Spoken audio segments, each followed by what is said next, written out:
महाराज श्री, आजकल जो दिगंबर साधु साध्वी हैं या फिर जो श्वेतांबर समाज के साधु साध्वी हैं महाराज श्री, उनके ऊपर हिंसा की जो घटनाएं हैं वो तीव्रता से बढ़ रही हैं। महाराज श्री, कुछ दिन पहले ही ऐसी हिंसा का अभी मध्य प्रदेश में हुई है। तो महाराज श्री, इससे बचने के लिए जैन समाज में श्रावकों का क्या कर्तव्य होना चाहिए और महाराज श्री इसको कैसे कम किया जा सकता है?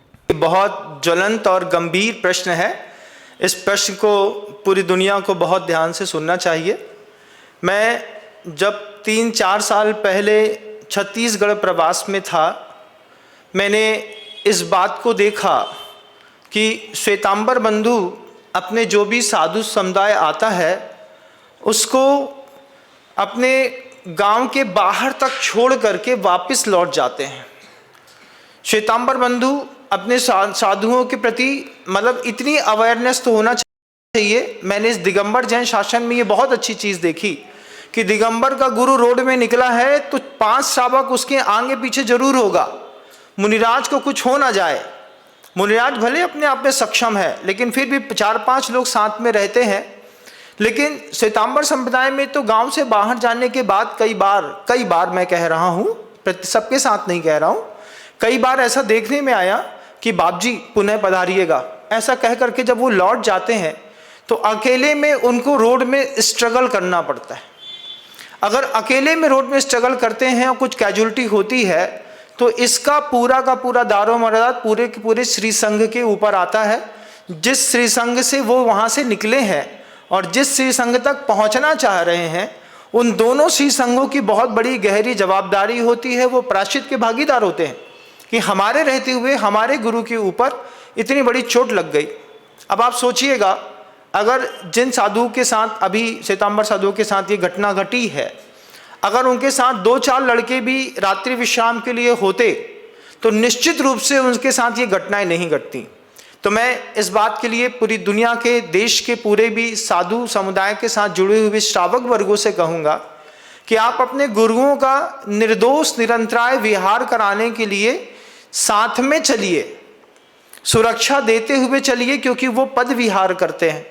पद विहार करने के कारण उनकी जवाबदारियां संभालना आपका भी काम है। अभी मैं इंदौर शहर से जब वापस लौट रहा था तब भी मैंने देखा कि कुछ श्वेतांबर साध्वियां थीं, वो बिल्कुल अकेले ही विहार कर रही थी पूरे रोड में सुबह सुबह के लिए। तो ये हमारे साथ तो बहुत सारी जनता वर्ग थी, लेकिन चाहे दिगंबर साधु हो चाहे श्वेतांबर साधु हो, श्रावक अगर साथ में रहेगा तो इस तरीके की घटनाओं में बहुत ज़्यादा विराम लगेगा। दूसरा, ये एक और देखने में आता है कि कई बार रात्रि के अंधेरे में मान लीजिए किसी ने विहार कर दिया है।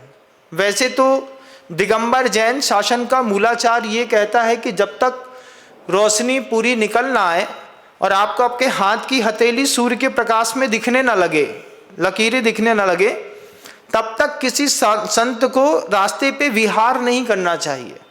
प्रासुक मार्ग में जाएं, दिन के उजाले में जाएं।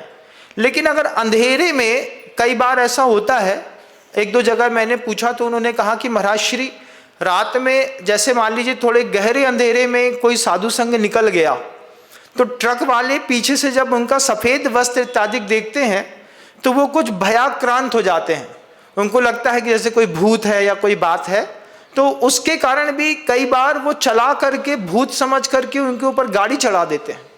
तो ये भी एक बहुत बड़ी गलती है। मैं कहूँगा वो भी भगवान वर्धमान स्वामी की प्रभावना करने वाला एक बहुत शक्तिशाली संप्रदाय है कि वे साधु वर्ग भी अगर दिन में मार्ग में विहार करेंगे सूर्य के उजाले में और साथ ही साथ समूह में विहार करेंगे तो इस तरीके की घटनाओं में बहुत ज़्यादा विराम लगेगा। आजकल तो प्रशासन से भी अपन इस मामले में मदद ले सकते हैं। प्रशासन को पहले से चेतना दे सकते हैं। एक कागज़ देना होता है जिसमें उनको बता देते कि हमारे साधु वर्ग विहार करेंगे, तो उनके पास से कस्टडी मिलती है जिससे सुरक्षा रहेगी। बहुत पीड़ा मुझे हुई जब मैंने उस वीडियो में उनके पीछे की पीठ के घाव देखे।